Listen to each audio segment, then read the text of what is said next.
The frontier was never kind, and yet families went out into its endless wilderness with wagons, with tools, with faith, and with a fragile kind of hope. Imagine them stepping down from creaking wooden wagons onto soil that no one in their family had ever walked upon before. The forest stretched dark and wide. The grass bent in the wind. The mountains in the distance held their snow as if guarding a secret. This was to be their home, a place where no neighbor lived for miles, a place where comfort could not be bought, only made by bare hands and sleepless nights. The beginning of life on the frontier was filled with silence. There were no city bells, no market noise, no clatter of horses on cobblestone streets. Instead, there was only the steady whisper of wind pushing through tall pine trees, the crack of twigs under boots, the distant call of birds that did not yet fear the settlers. To many, it might have seemed peaceful, but to the families who came here, it was also a silence that reminded them how far they were from safety, how far from supplies, and how very small they were against the land itself. The first task was shelter. Logs had to be cut by hand, dragged, and notched to fit one against another. Every strike of the axe was heavy work, and every strike carried the knowledge that without walls before the first snow, there would be no survival. Men swung axes until their shoulders burned, and women, often with children at their skirts, gathered brush, clay, and stones to seal gaps in the rough walls. Nights came too soon. The sound of owls haunted the darkness. Insects filled the air, and every shadow in the trees seemed like it could hide something alive, watching, waiting. They built with what they had. Roofs of sod and bark leaked when it rained. Floors of dirt became mud in storms. But still, each wall added a sense of protection, and every rough-hewn cabin became more than shelter. It became the fragile line between life and death. Food was another beginning. There were no stores to visit, no sacks of flour, except what little could be carried from the journey. Seeds were precious, tucked away in small bags, guarded like treasure. To plant them meant hope for months ahead, but planting also meant risk. For wild animals often came at night to dig, to steal, to trample. Fences had to be made, and those fences were crude, built of branches and brush, a weak barrier between hungry mouths and the family's only chance at a harvest. The water was cold, often pulled by hand from streams that lay beyond the cabin's clearing. To fetch it meant walking with buckets through grass where snakes could hide, through woods where wolves sometimes followed unseen. Yet water was life, and every drop was worth the walk. Children learned early to balance pails too heavy for their small arms, stumbling, spilling, but also learning the patience that the land demanded. Nights were the hardest. When the sun dipped behind the mountains, the chill came down fast. Families huddled close to the small fire inside the cabin, the smoke sometimes too thick, the flames sometimes too weak. Outside, the sounds grew louder in the dark. The cry of wolves in the far hills could make the strongest father's hands clench tighter on the axe beside the door. The cracking of branches in the woods made mothers whisper to their children to stay quiet, to stay still. In those hours, even the bravest felt fear. But frontier families learned to live with that fear. They accepted it as part of their days, a shadow always near. And in the mornings, when the sun came back and the frost glittered on the grass, They stepped out of the cabin with tired eyes and new determination. They chopped more wood, repaired more fences, checked the traps, and began again. The beginning of frontier life was never about comfort. It was about endurance. Every day was a lesson. Every mistake cost something valuable, sometimes food, sometimes tools, sometimes even lives. But in the slow rhythm of work and watchfulness, families began to shape their world. A cabin turned into a homestead. A homestead turned into a small clearing of fields. And the wilderness, while never fully tamed, began to hold signs of human hands. And so, as the first weeks turned to months, and the first months edged toward the heavy hand of winter, frontier families stood in the center of the unknown, surrounded by the endless forest under the wide, star-filled sky, knowing that survival would demand more than strength. It would demand patience. It would demand courage. And it would demand that each long, cold night be met with the same steady resolve to hold on until morning. The wolves were always there. Long before wagons rolled into the valleys, long before cabins rose from the forest, the wolves had claimed the land. Their tracks wound through the snow. Their howls carried across the ridges. They were not seen every night, but they were always felt. Families living in the heart of the frontier quickly learned that when the sun slipped away and the air turned cold, wolves drew closer, curious, hungry, and unafraid of human voices carried on the wind. They had heard wolves before, but never so near, never so constant. The sound was not like the barking of dogs back in towns or villages. It was deeper, lonelier, stretching through the night air until it seemed to seep into the walls of the cabin itself. Children stirred at the sound, pressing against their mothers, while fathers stood at the door, staring into the darkness with rifles in hand. Unsure if the shadows between the trees hid glowing eyes, wolves did not always attack, but the fear of them was enough to change the way families lived after dark. Doors were barred with heavy beams. Animals were brought as close as possible to the cabin, tied in makeshift pens of rough logs. Fires were built larger, fed with more wood than needed, just to keep the circle of light wider around the home. The wolves watched from the edge of that circle, their silhouettes barely visible, waiting with a patience that humans could not match.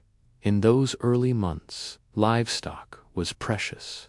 A cow meant milk, butter, and the hope of calves to come. A horse meant travel, plowing, hauling, and survival itself. But wolves did not see livestock as survival, they saw it as prey. Many nights, settlers awoke to the sound of panicked cries, the frantic thud of hooves, the tearing of brush, and the unmistakable growl of wolves closing in. Families would rush into the cold, carrying torches, firing shots into the air. Sometimes the wolves scattered. Other times they did not. Every loss hurt. A single sheep taken by wolves could mean less wool for clothing, less meat for winter.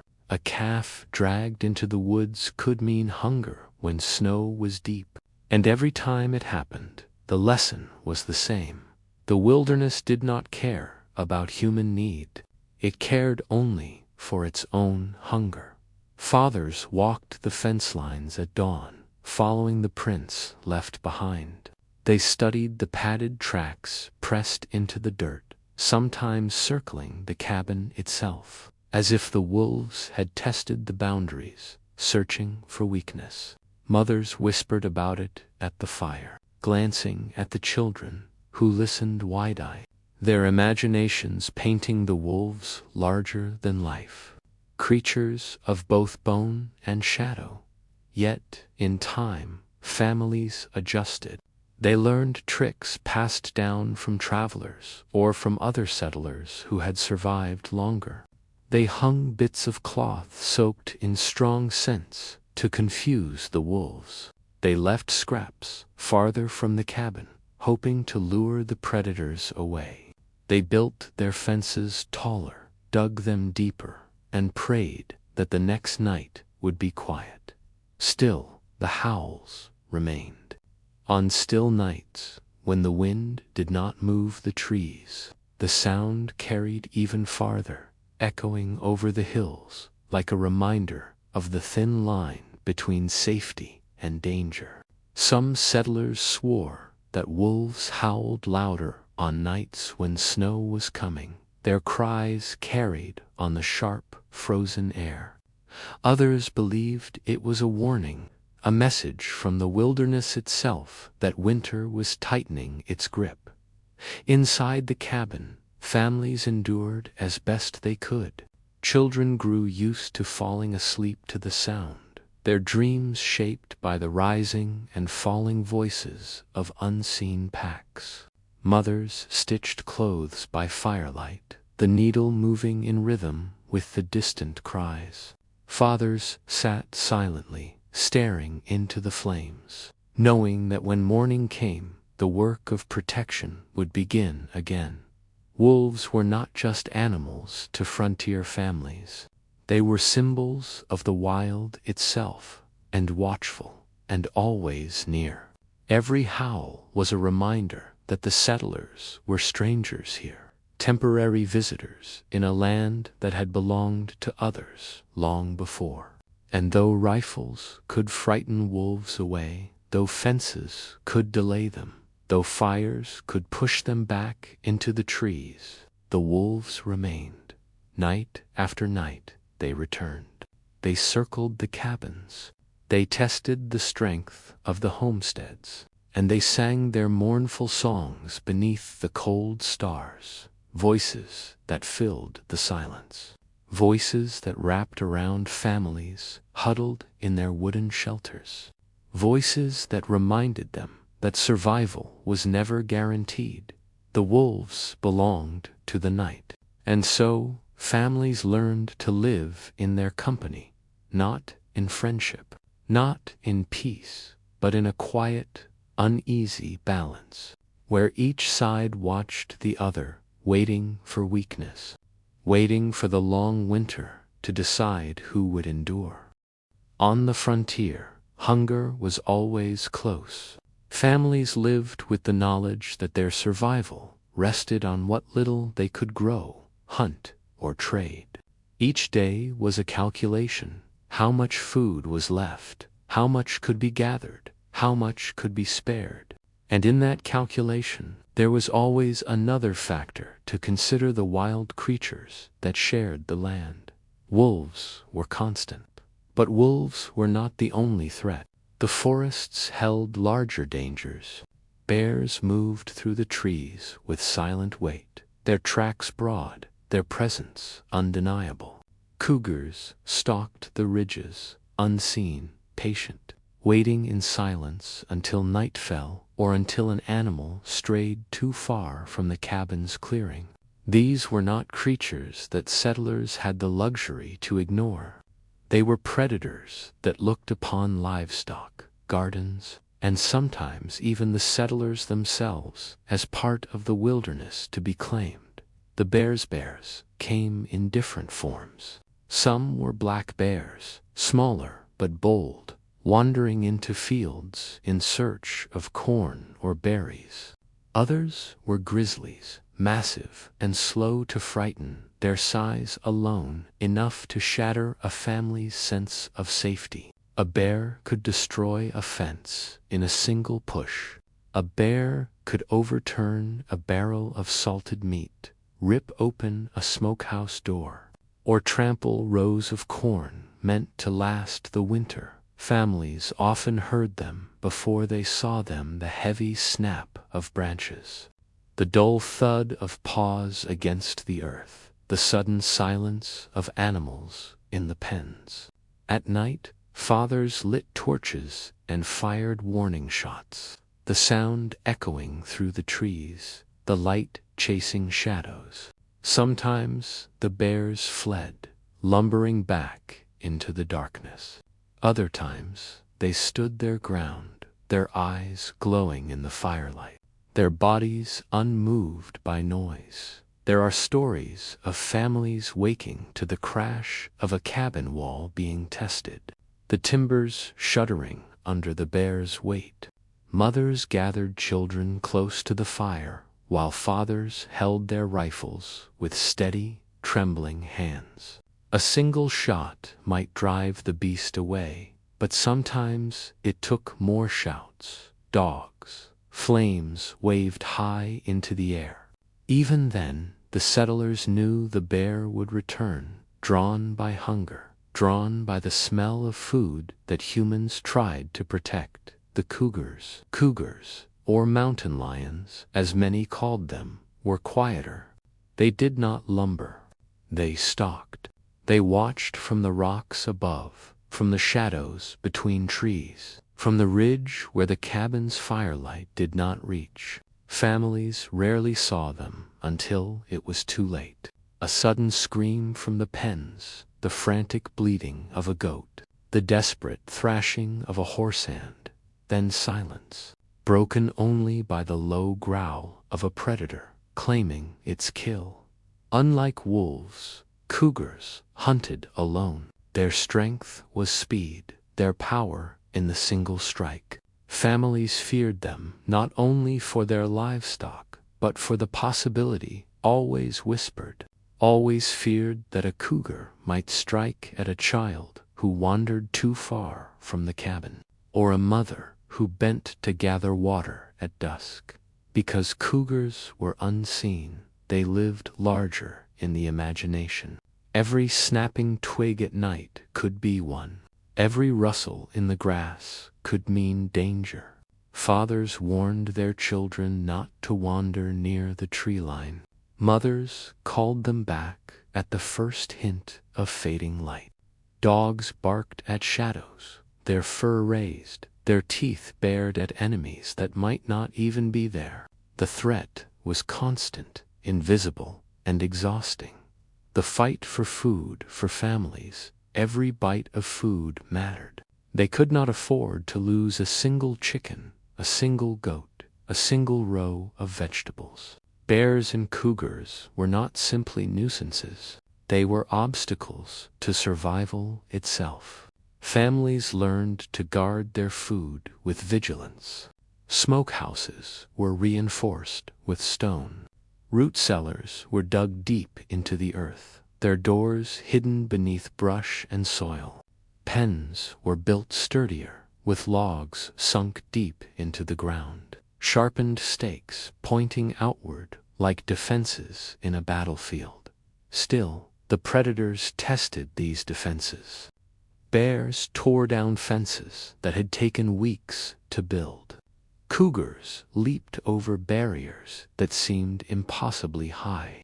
Families slept lightly, ears tuned to every sound outside, ready to wake and defend what little they had. When food was stolen, it was not just a loss of meat or milk, it was a loss of time, of effort, of security. A season's work could vanish in a single night, carried off into the darkness by paws or claws. And so, hunger pressed closer. Families rationed more tightly. Meals grew smaller. Children were taught to chew slowly, to make less food last longer. Yet the settlers did not surrender. They adapted. Fathers hunted, sometimes tracking bears themselves, seeking to remove the threat before it grew too bold. Mothers set snares for smaller game, knowing that every rabbit, every squirrel, every bird could make a difference. Children gathered berries with careful hands, learning which plants could be eaten and which could not. Together, They fought a battle not of weapons and armies, but of patience and persistence. The endless watches nights stretched longer and colder. The watchfulness became routine. Fathers stood at the doorway, rifle across their chest. Mothers listened to the silence, every crack of wood in the fire sounding like something outside. Children slept fitfully, dreaming of beasts larger than life. And above it all, the wilderness remained vast, indifferent, unmoved by the efforts of a few cabins scattered in its endless expanse. The bears would come again. The cougars would wait again, and families would meet them again and again with the same determination. For on the frontier, survival was not about defeating the wilderness. It was about enduring it, about lasting one more night, about holding on to enough strength, enough food, enough hope to see the dawn. And so the struggle continued, night after night, season after season. The settlers and the predators, locked in a quiet, endless fight, not for victory, but for the simple chance to live another day. Winter was always coming. Families knew it, from the first cool wind in autumn, from the way the days shortened, from the way the air held a sharper edge at dusk. They worked quickly as the leaves fell, stacking wood, salting meat, drying corn, sealing cracks in their cabins with moss and clay. For on the frontier, winter was not just a season, it was a trial, a long and unrelenting test of endurance. The storms came without mercy. Snow fell thick and heavy, blanketing the cabins until the roofs sagged under the weight. Winds howled through the trees, bending them low, snapping branches, rattling shutters. The wilderness, already vast and indifferent, now became hostile, smothering every sound beneath layers of white, freezing every stream into silence, burying every path until the world outside seemed endless and unreachable. Inside the cabins, families huddled close to the fire. The flames were small compared to the cold pressing in from every side. Logs burned quickly, and wood had to be fed constantly, day and night. Fathers rose in the darkness to stoke the embers, their hands raw from splitting timber. Mothers wrapped children in every scrap of cloth and fur, tucking them close, whispering stories to soften the sound of the storm that roared outside. The nights stretched long, windows frosted over, doors froze shut. Sometimes snow drifted so high that families awoke to find their cabins buried. Light dimmed, the air heavy with smoke from fires that could barely escape.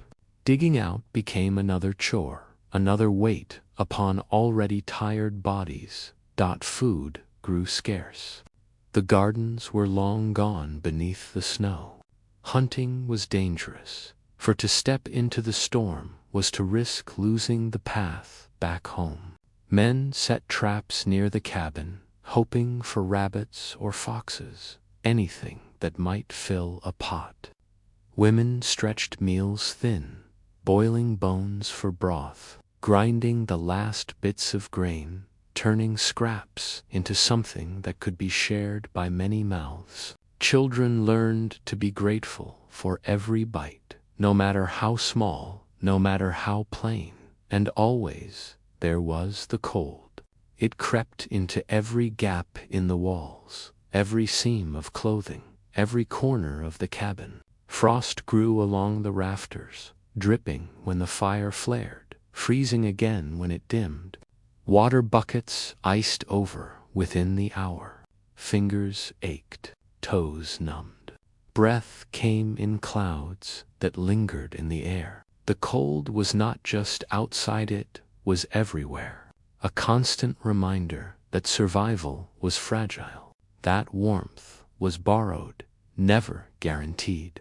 The storms grew so fierce that the sound was overwhelming, the wind screaming like voices outside, the snow striking the walls as though the wilderness itself wanted to push its way in. Families lay awake, listening, waiting, hoping the roof would hold, hoping the fire would last, hoping the dawn would come.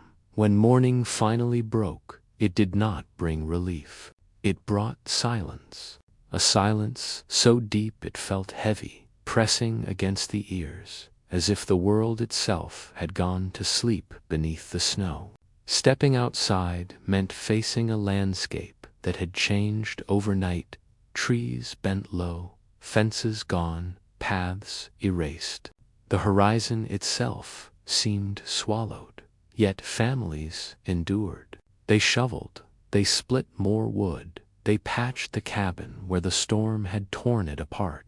They trudged through drifts to check the animals, to bring what little hay could be spared, to thaw frozen buckets of water.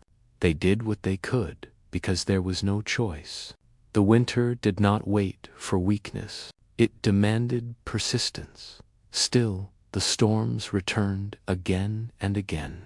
Days blurred together. The calendar seemed meaningless when every morning looked the same: gray skies, white ground, endless cold. Children grew restless, pacing the small cabin. Mothers sang to soothe them, humming tunes that stretched across generations, tunes that had crossed oceans and rivers, tunes that now drifted above the crackle of the fire. Fathers sat quietly, sharpening tools, mending harnesses, preparing for a season that seemed it would never end. The storms tested more than the body. They tested the mind. Isolation weighed heavily, with neighbors too far to reach, with roads impassable, with letters from home long delayed. Families felt the loneliness settle in, as thick as the snow outside. They wondered if others endured the same, if friends in distant settlements faced the same endless nights, if anyone beyond the horizon remembered them. And yet, amid the hardship, there was a strange kind of peace. The snow muffled every sound, wrapping the world in quiet. The storm, for all its fury, brought stillness once it passed. Families sat together in that silence, sharing warmth, sharing stories, sharing the simple fact of being alive. The wilderness, though cruel, had not taken them. They had endured one more storm, one more night, one more test of patience. Winter was not finished. More storms would come. More nights would stretch on. But each day survived was a victory. Each fire kept burning, a triumph. And so, families faced the endless winter storms with the same steady resolve to hold on, to last, to see the thaw that spring promised somewhere far ahead, hidden beyond the cold. If there was one thing frontier families feared more than wolves, more than bears, even more than the endless snow, it was the fire going out. A single fire, burning in the heart of a cabin, meant everything. It meant warmth against the brutal cold, light against the suffocating dark, safety against the predators that lingered at the edges of the clearing. The fire was more than a flamit, was life itself. The woodpile, every log mattered. All summer and autumn, families cut wood, stacking it high beside the cabin walls. Fathers swung axes until their arms ached. Mothers and children carried the smaller pieces, their hands raw and splintered, their backs bent under bundles of kindling. Each log placed on the pile was a promise that when the storms came, there would be warmth enough to last. But the pile was never big enough. It never seemed high enough. Every family knew that a long winter could eat through months of labor in what felt like only weeks. The wood had to stay dry. Wet logs smoked and hissed, filling the cabin with choking air. So branches were stacked under makeshift roofs of bark and brush, sometimes covered in animal hides to keep the snow off. In the middle of the storm, when the pile froze solid, fathers went out with axes, splitting ice-crusted logs with numb hands, their breath turning white in the bitter night. The hearth inside, the hearth, was the center of life. Families built it from stone gathered from the fields, from clay dug by hand, from whatever materials could be found. The hearth was where food was cooked, where boots were dried, where children curled close to sleep. Sparks popped and hissed. Smoke coiled up the chimney, carrying with it the smell of wood that marked every frontier home. But the hearth was also a place of constant work. The fire could never be left alone for long. Mothers tended it with practiced patience, adding logs, adjusting embers, stirring ash to coax flame from fading coals. Fathers often rose in the middle of the night, stepping quietly to add another stick to make sure the fire lived until morning. Even children learned the rhythm, fetching kindling, blowing gently at weak embers, watching with wide eyes as orange sparks bloomed again. The smoke was a companion, unwelcome yet unavoidable. Cabins were not perfect. Gaps in logs leaked cold air, and chimneys often failed to draw properly. Thick clouds of smoke filled the room, stinging eyes, coating walls, seeping into clothing until every garment smelled of fire. Families coughed through it, blinking, waving their hands, but they accepted it as part of survival. Better smoke than cold. Better stinging eyes than frozen nights. Some nights the wind pressed down so heavily that smoke refused to rise, curling back into the room, choking the air until families had to open the door just to breathe. In those moments, the bitter wind rushed in, and the fire struggled to live. It was a balance between suffocation and frost, and families endured it because there was no choice. The fear of losing fire, the greatest danger, came when the fire died. If the last coal cooled, if the last ember turned to gray ash, the cabin grew cold fast. Breath frosted in the air. Water froze in its bucket. Fingers went numb. To relight a fire meant striking sparks on damp kindling, coaxing flame where there was none.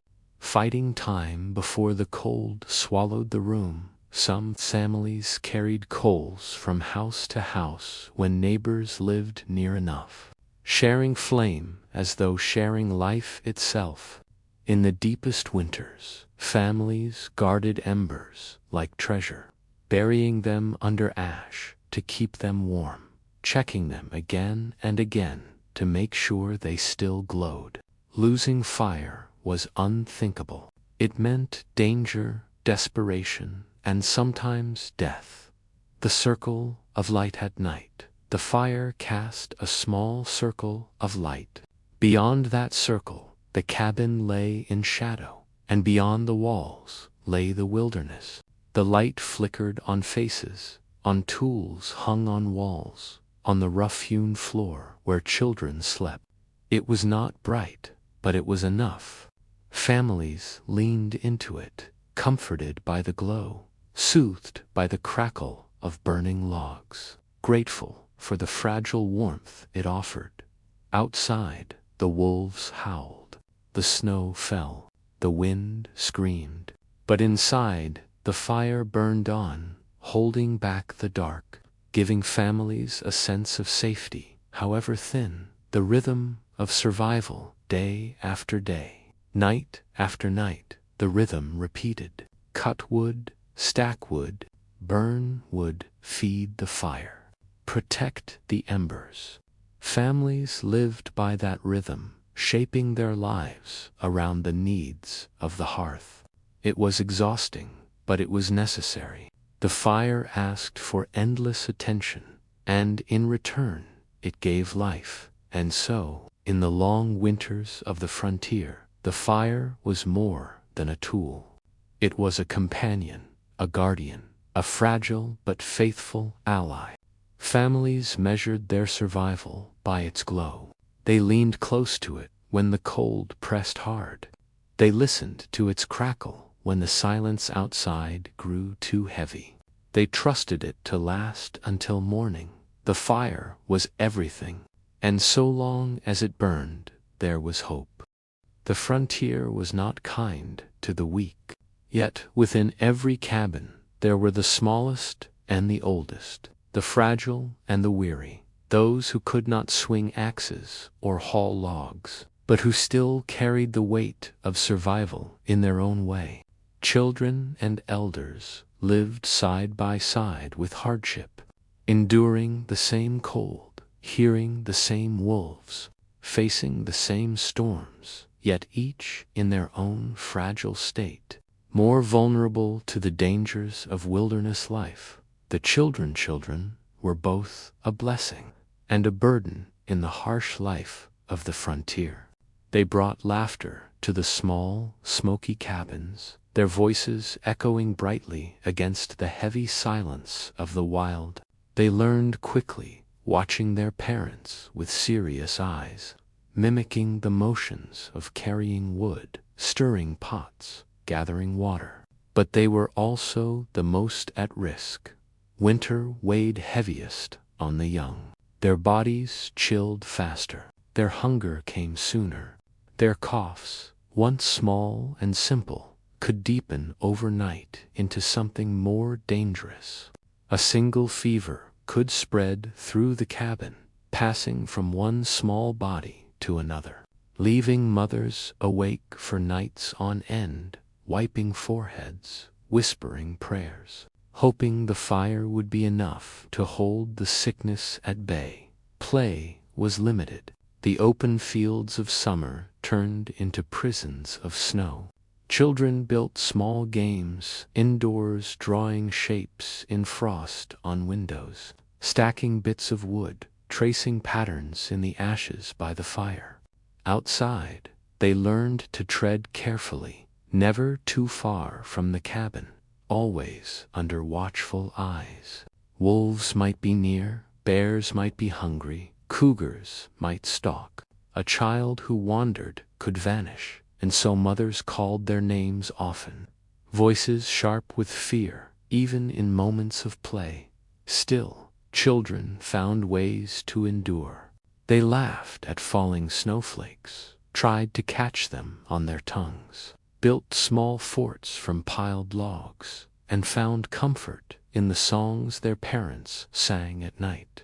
They grew used to hardship in ways children elsewhere could never imagine, and their resilience was both heartbreaking and remarkable.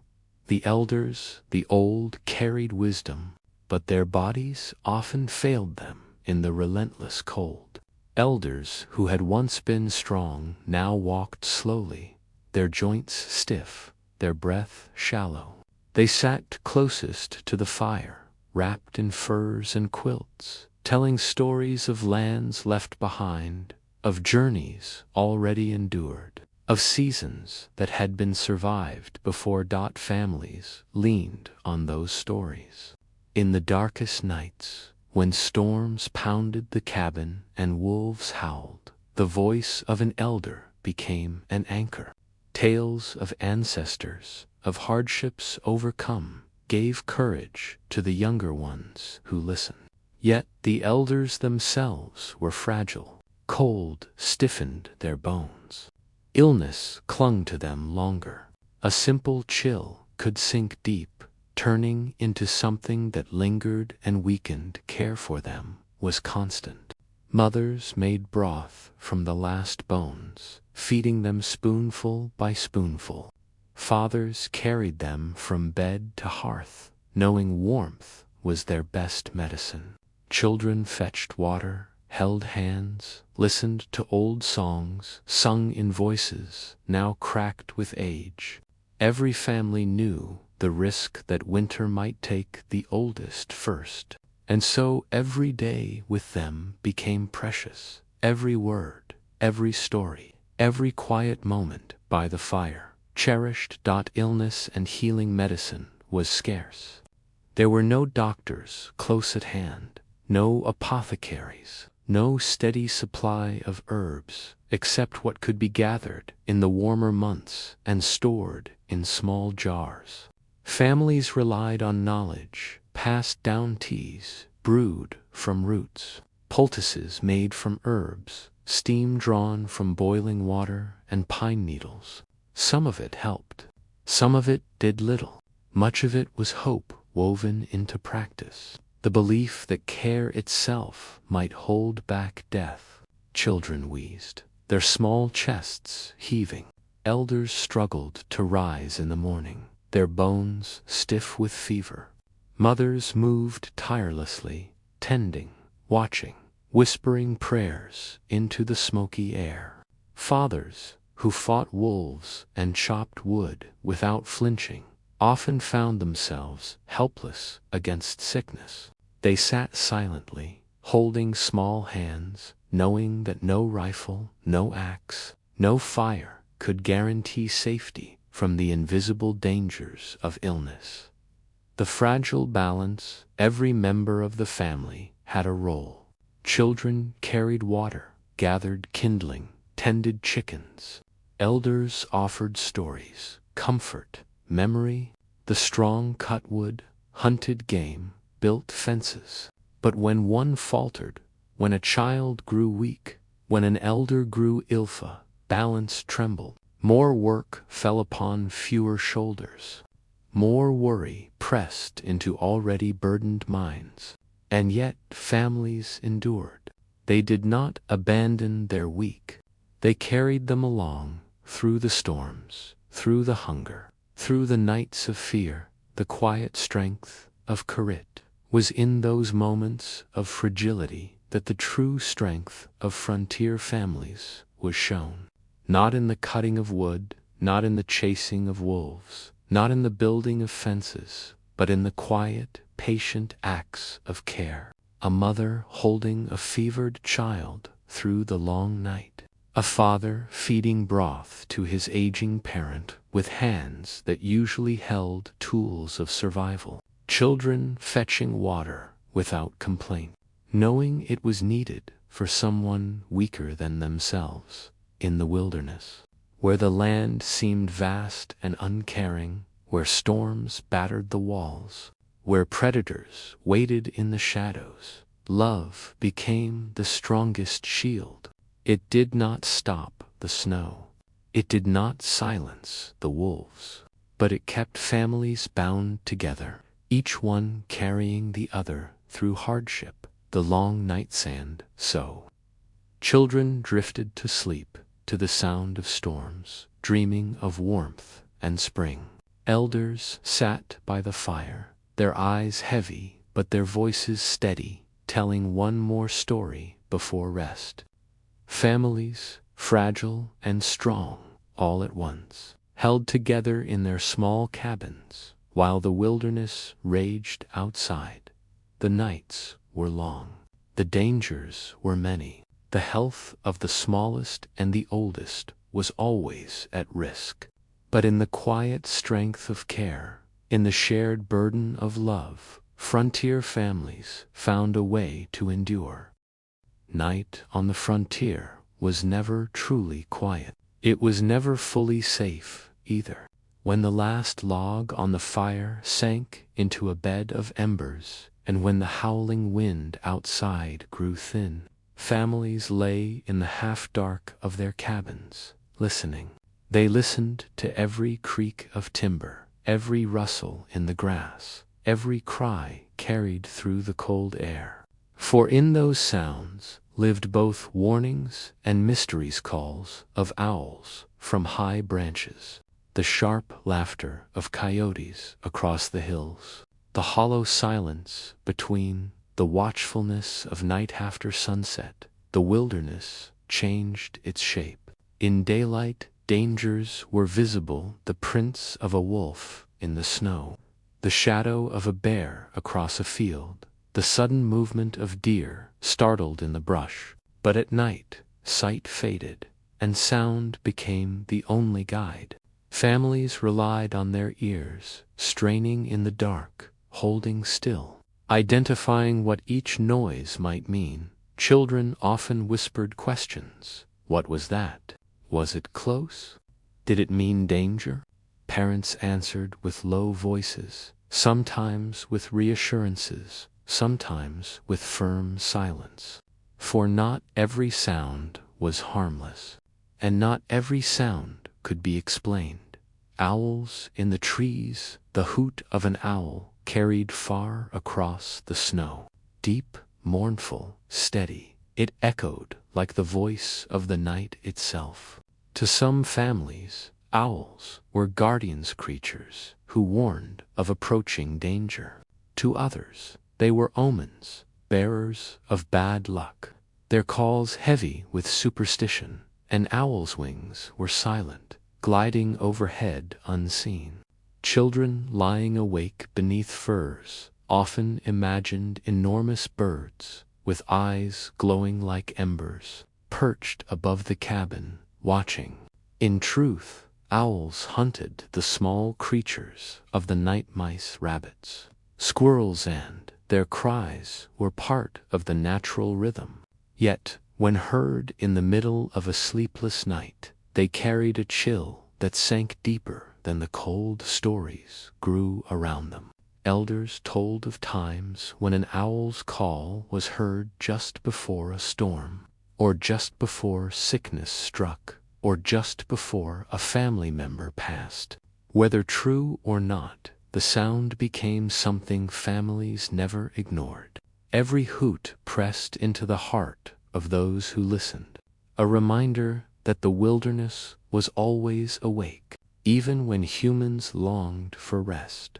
The coyotes, sung coyotes, filled the darkness with their own music streaks, barks and long, rising howls that split the silence into sharp edges. A single coyote could sound like many, its voice bouncing and bending in the cold air, tricking the ear into hearing a pack. And sometimes it was a pack, voices layering into a chorus that seemed to circle the cabin. To frontier families, the sound was both unnerving and strangely familiar. It became the soundtrack of long nights, a constant presence. Children often pressed closer to their mothers at the sound, their imaginations picturing rows of glowing eyes just outside the walls. Fathers tightened their grip on rifles, ready in case hunger drove the coyotes closer than usual. But the truth was more complex. Coyotes rarely risked an attack on humans. Their voices were more about territory, about communication, about the endless struggle of survival in the same land the settlers now occupied. Still, when the cries rose too close, when the yipping and laughter seemed almost at the door, fear spread in the cabin like a draft of icy air. The weight of silence between the calls of owls and the laughter of coyotes lay something heavier. Silence. True silence, thick and pressing, when not even a branch cracked, not even the wind stirred. Families often found this silence the most difficult. It carried no warning, no rhythm, no explanation. It felt as if the world held its breath. In those moments, mothers tightened their arms around their children. Fathers sat upright, straining to hear the smallest sign. The silence itself seemed alive, like a shadow, waiting, watching. And when it finally broke with a distant crack of ice on the river, or the sudden scream of a night bird, it startled everyone awake, hearts racing. Bodhi's tense stories by the fire to ease the weight of these nights. Stories were told. Elders, their voices steady in the glow of firelight, spoke of animals not as enemies, but as parts of the land's spirit. They told how owls carried the wisdom of the forest, how coyotes were tricksters but also survivors, how silence itself was a test of courage. Children listened, half in fear, half in wonder. The stories turned terror into meaning, giving shape to the unknown. And though the sounds outside did not stop, within the cabin there grew a rhythm of understanding. Each noise became part of the tale, part of the endless cycle of wilderness life. The long vigil, there were always those who stayed awake, the father by the door, rifle near, the mother feeding embers into the fire, watching the shadows climb the walls, the elder who could not sleep, listening to the night as if it were a familiar companion. These vigils kept the family safe, but they also became moments of deep reflection. The wilderness was vast. The families were small. Every noise, every silence, every unseen movement reminded them of their fragile place in the balance. And yet, night after night, they endured.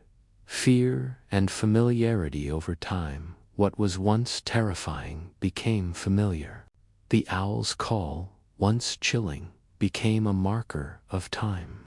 The coyote's chorus, once unsettling, became background noise to sleep. Even the silence, though never easy, became something to live with, something expected. Fear did not disappear, but it settled, blending into the rhythm of frontier life. The unseen companions in truth, families were never alone in their cabins. Beyond the walls, in the cold dark, life was always moving. Owls gliding, coyotes running, deer sheltering, bears sleeping, foxes hunting. The wilderness did not stop for human fear. It went on with its own business, its own survival, its own rhythm of night and day. Families were but one part of that vast story, listening from their small circle of warmth while the endless world carried on around them, the endless night tanned. So, frontier nights stretched long, filled with sounds that stirred both dread and wonder, broken by silence that pressed against the walls. They became the hours of testing, of listening, of waiting. Families lay together under quilts, awake or half dreaming, always aware of the wilderness just beyond their door. The night was not safe.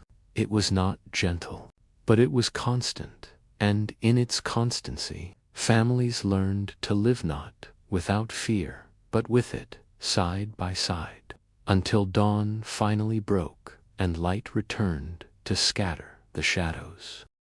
The wilderness was vast, stretching in all directions, forests without end, rivers winding through endless valleys, fields of snow that seemed to touch the horizon. In such immensity, a single family's cabin could feel impossibly small, like a single flame against an ocean of night. Yet families were rarely truly alone, for in time, others came. Cabins were built near one another. Settlements took shape, and in the fragile bonds between neighbors, frontier families found a kind of strength no wolf, no storm, no cold night could ever fully undo. The arrival of neighbors when a new family arrived on the edge of a clearing. Word traveled quickly, even across miles of wild land. A curl of smoke on the horizon, the faint sound of an axe echoing through the trees, the sudden sight of figures walking the frozen trail, these were signs of human presence. At first, there was distance. Families guarded their food, their supplies, their safety. Yet hunger for company often outweighed caution. A knock on the cabin door, a greeting across a frozen stream, an exchange of salted meat or firewood, these small gestures slowly grew into connection. Neighbors became lifelines. In a world where isolation could mean disaster, the knowledge that someone else was near brought a strange comfort. Even if weeks passed without seeing one another, the awareness itself gave courage. Shared work life on the frontier demanded constant labor, hauling logs, building fences, digging wells, keeping predators at bay. Alone, each task was daunting. Together, it became manageable. Neighbors gathered for raising days, when logs were lifted by many hands to frame a cabin. Men heaved the heavy beams into place, while women prepared food to keep them going. Children ran between carrying small tools or simply watching with wide eyes as homes rose from the raw earth during harvest. Families moved together from field to field. Grain was cut, corn husked, root vegetables pulled from the soil before the frost claimed them. What one family could not finish alone, many could complete before nightfall. In return, no family was left abandoned to the labor of survival. The web of exchange, not all families had the same skills or resources. One might be skilled in trapping, another in preserving food, another in making tools. Barter and exchange became the quiet economy of settlements. A rabbit snared in the woods could be traded for a jar of honey. A repaired sled runner might be exchanged for a basket of dried apples. Families spoke in the language of need and gift, shaping a balance that bound them closer together. These exchanges were more than transactions, they were threads of trust. Each item passed from hand to hand carried with it the promise of help returned, of loyalty sustained through the bitter months, nights of gathering, though the nights were long and often fearful. There were times when families came together, filling cabins with warmth and voices. On winter evenings, neighbors might gather around a single hearth. The logs burned bright, and shadows danced on the walls as stories were told, songs sung, and laughter spilled into the smoky air. Children played together, their worries forgotten in games of hide-and-seek among the benches and chests. Elders spoke with the authority of memory, reminding all that hardship was not new, and that communities before had endured much the same. Sometimes a fiddle was brought out, its strings singing softly into the night. The sound rose above the storm's howl, weaving a kind of spell, carrying everyone beyond hunger and fear. If only for an hour, the watch in numbers danger never disappeared, but with neighbors near, it was shared. Wolves might circle, but more rifles stood ready. Illness might spread, but more hands tended the sick. If one roof collapsed under heavy snow, others came running with tools and strength to rebuild. A lone family could be crushed by the weight of endless tasks, but a community, though small, though fragile, could bend and not break. The wilderness pressed hard, yet together, families pressed back. The bonds of trust was not always easy. Food was scarce, tempers sometimes shorter than the winter days. Disputes rose over hunting grounds, over borrowed tools not returned, over stories misunderstood. Yet, in the end, survival demanded resolution. A feud left unresolved could weaken all. A grudge held too tightly could leave a neighbor to face hunger or wolves alone.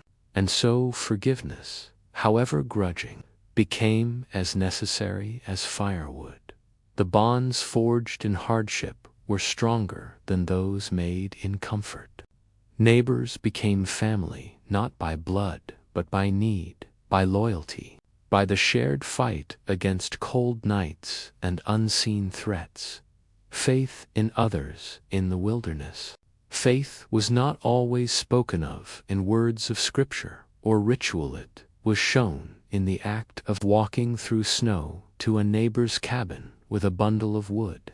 It was the faith that when your child fell ill, someone would arrive with herbs. It was the faith that when your own strength failed, another's would carry you through.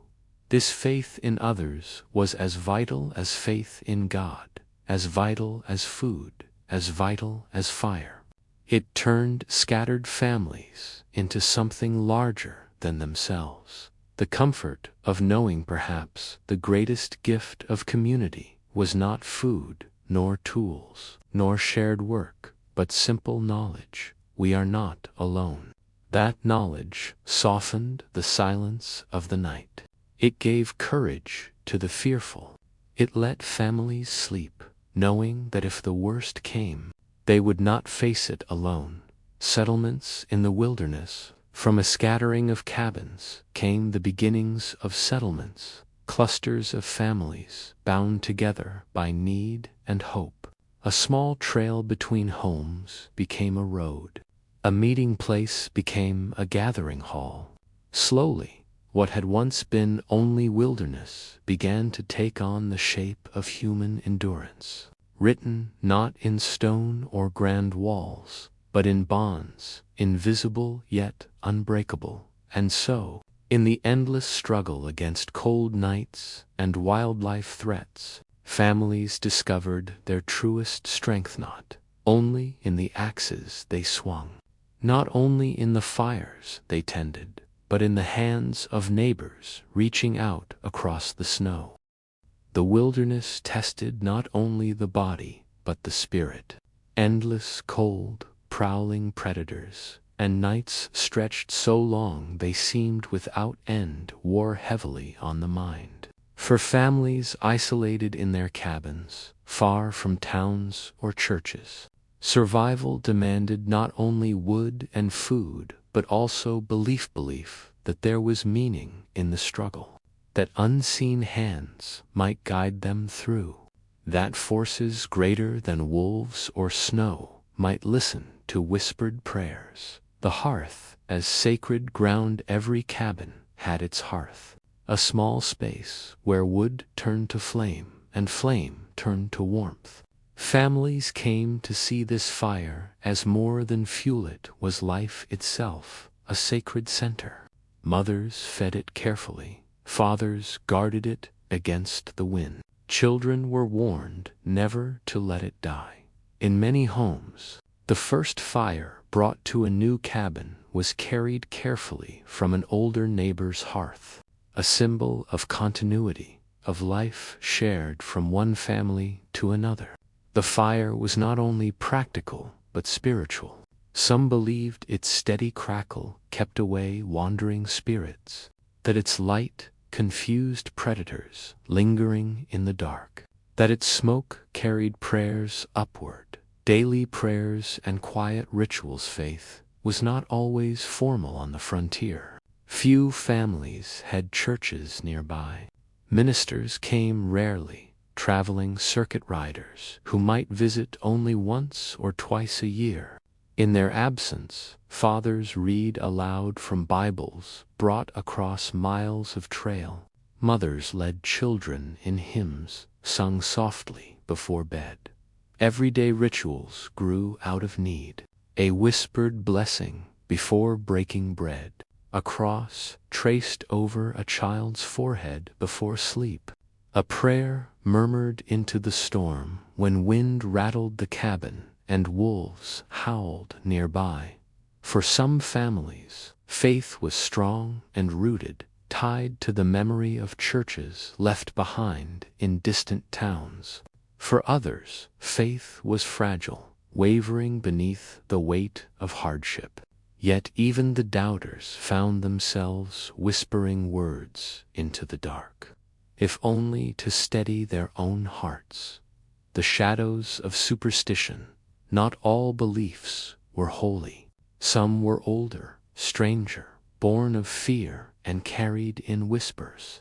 Elders told of signs and omens, and owls cry before death, a candle flickering before illness, a sudden silence before disaster. Children grew up with warnings: never whistle at night, lest spirits answer. Never leave the hearth untended, lest wolves come closer. Never speak of hunger aloud, for it might draw misfortune nearer. These superstitions gave form to the unknown.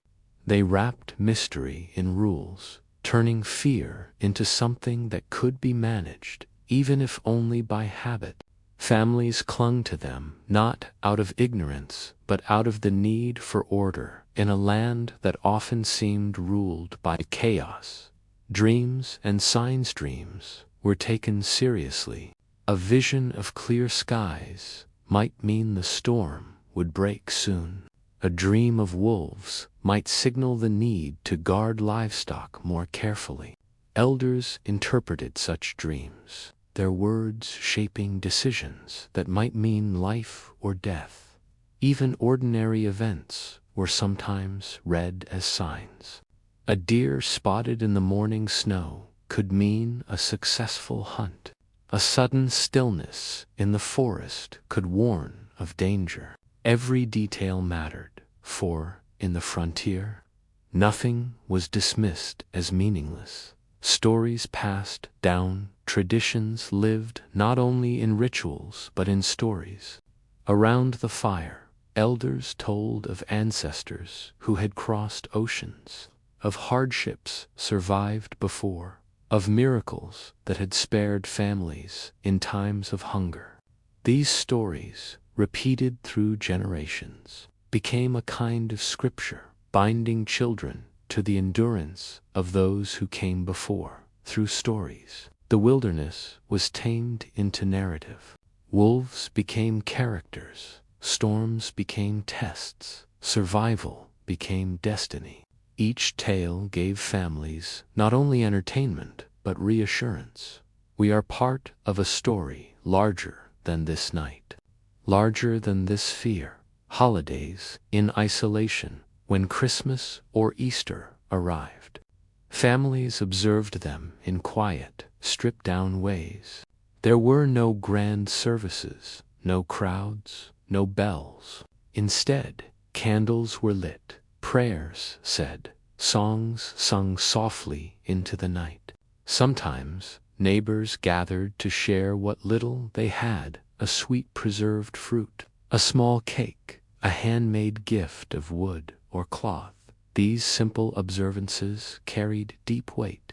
They reminded families that they were not only settlers in a cold wilderness, but also part of traditions that stretched across centuries and continents. Faith as survival belief, whether in God, in stories, or in superstitions, was not a luxury. It was survival.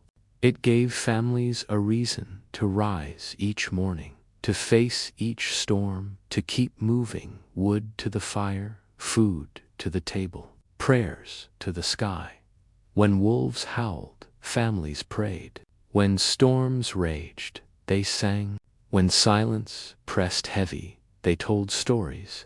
And in these acts, they found the strength to endure what might otherwise have crushed them. The strange comfort of fear of it.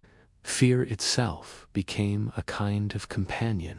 The rituals, the superstitions, the whispered prayers, they gave form to fear, shaping it into something familiar, something families could live alongside. Fear was not eliminated, but it was softened, given a place in the cabin alongside love, labor, and faith, the invisible thread through tradition, faith, and superstition. Frontier families bound themselves not only to one another, but to something unseen. Call it God, call it memory, call it mystery, whatever name was given, it carried them forward.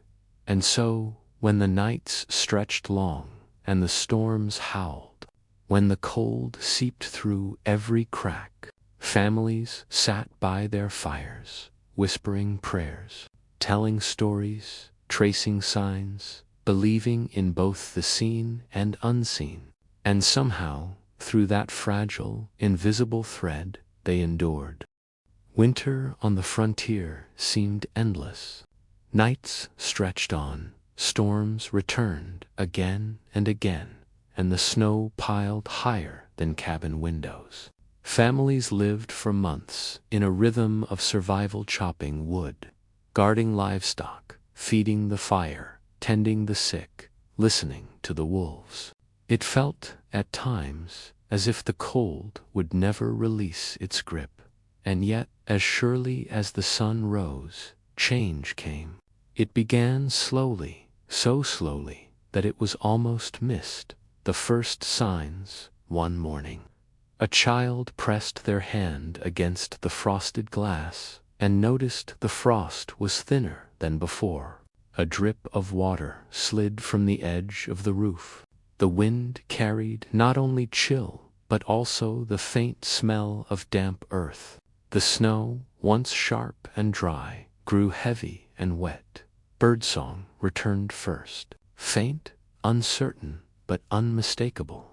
A sparrow's call carried across the still bare trees. Families paused. It was a sound forgotten, almost dreamlike, and it stirred something deep hope that the long winter was loosening. The melting snow began to sink, layer by layer.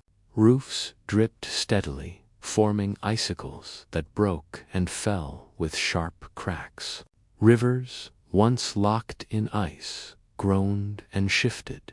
Children, freed from endless days indoors, splashed in muddy patches where the snow had retreated, their boots heavy, but their laughter light. The land, long hidden, re-emerged, dark soil, broken stalks, the first blades of grass pushing stubbornly through. Families breathed easier, though they knew work had only just begun. Relief and weariness, the end of winter was not without struggle. Supplies were thin, often nearly gone. Bodies were worn down from months of cold and hunger. Yet relief was stronger than weariness. Each day brought longer light, each morning less frost, each evening a fire that did not need to be fed so desperately. Mothers opened cabin doors to let in fresh air, sweeping out the stale smoke of months. Fathers walked fields to see what had survived. Elders sat by the doorway, eyes closed, faces turned to the sun. Soaking in warmth they thought they might never feel again. The return of life animals emerged, too. Deer moved cautiously through the forest, thin but alive. Bears stirred in their dens. The cries of coyotes softened, replaced by the rustle of smaller creatures scurrying across thawed earth. For frontier families, these sights were not only signs of nature's renewal, but also of their own. They had survived through wolves, through storms, through illness, through fear. They had endured what seemed unendurable. The planting with the thaw came labor. Families turned soil, planted seeds, repaired fences, prepared for the cycle to begin again. Each seed dropped into the earth carried a prayer, silent or spoken. Let this grow. Let this feed us. Let this year be kinder than the last. Children worked alongside parents, scattering seeds, hauling water, pressing dirt with small hands. Elders offered advice, recalling what grew best where, which plants came first, which needed more sun. The whole family leaned into the rhythm of renewal, the gathering of neighbors who had been isolated by snow, now visited again. Paths cleared, rivers thawed, cabins filled with voices. There was talk of losses, livestock gone, sickness endured, but also of survival. Together, families marked the turning of the season with quiet celebration, shared food, laughter, gratitude. Stories of winter were retold, not of despair, but of endurance. Children listened wide-eyed to tales of wolves at the door, of storms that shook the cabin walls, of nights spent in silence. And though they had lived it themselves, hearing the stories framed it as victory, not merely survival. The quiet triumph frontier families did not shout their triumphs. They marked them in silence, in work, in prayer. A mother humming as she planted seeds. A father smiling as smoke rose steadily from the chimney, no longer in desperation but in calm. An elder whispering thanks for another spring. Their triumph was not grand, but it was real. The land had tested them, and they had endured. The endless cycle, they knew winter would come again. Wolves would howl again. Storms would bury cabins in snow again. Yet, for now, the earth was soft, the sun was warm, the air was alive with birdsong, and that was enough. Each spring was both an ending and a beginning. It closed the long chapter of survival and opened another of work, growth, and fragile hope. Families lived not in certainty, but in the rhythm of seasons. One survived. Another awaited the hope of tomorrow, and so frontier families looked forward. They carried scars of the winter, but also strength. They knew their small cabins, their fires, their love for one another could endure the wilderness as the last patches of snow melted into the soil. Children ran freely, elders smiled, mothers and fathers worked with renewed purpose. The wilderness remained vast, dangerous, unpredictable, but within it, families stood together, bound by care, by faith, by resilience, and in the warmth of spring, under skies that no longer threatened but promised. They found what they had fought for all winter long, not just survival, but hope.